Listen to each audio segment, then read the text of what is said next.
కొందరికేమో రిచ్గా బతకాలని ఉంటుంది, కొందరికి ఎక్కువ రోజులు బతకాలని ఉంటుంది, ఇంకొందరికి బతికినన్ని దినాలు పడుసుతనంతో బతకాలని ఉంటుంది. కానీ జపాన్ దేశంలో ఒక మోతేవారి లక్షలు ఖర్చు పెట్టుకొని కుక్క బతుకుతున్నాడు.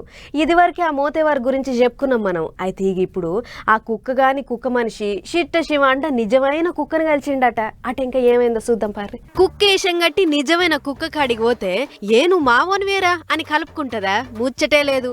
అసలే కుక్కలు గట్టిగా వాసన పడతాయి, తనోడెవడో పగోడెవడో వట్టిగానే తెలుసుకుంటాయి. అగో అట్లనే కుక్కగా మారిన మనిషి దగ్గరికి పోయేటాళ్లకు ఎవడ్రా నువ్వు అన్నట్టే చూసింది.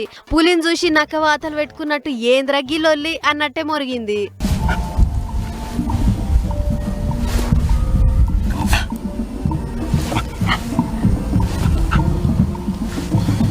చూస్తున్నారా ఎట్లయిందో? కుక్కలలా కుక్కగా గలవనీకే లక్షలు ఖర్చు పెట్టుకుని కుక్కగా మారితే కూలిచ్చి తన్నిచ్చుకున్నట్టే అయ్యింది. పాపం టోకో అనేటికి మోతేవారికి గప్పట్లో చెప్పుకున్నాం కదా జపాన్ లో ఉండేటికి కాక గురించి. ఏం తక్కువ 12 లక్షల దాకా ఖర్చు చేసి కుక్క అవతారం ఎత్తిండు. అట్లా దునియా అంతటా మస్తు పేరు వేయిండు. ఇక అక్కడి నుంచి కుక్కలలా కుక్క తీరుగా కలుద్దామని చాలా ప్రయత్నాలే చేస్తుండు. అండ్ల భాగంగానే అసలు కుక్క కాడికి పోతే నకిలీ కుక్క ఏషం కట్టిన కాకకు గిట్ల కరెంట్ షాక్ కొట్టినంత పనైంది. మరి కాదా? ఏషం కట్టుకొని వచ్చి మోసం చేద్దామని చూస్తే కుక్కలు నమ్ముతాయా? గవ్వేమన్నా మనుషులా అట్లా ఎవలని పడితే వాళ్ళని నమ్మనీకే?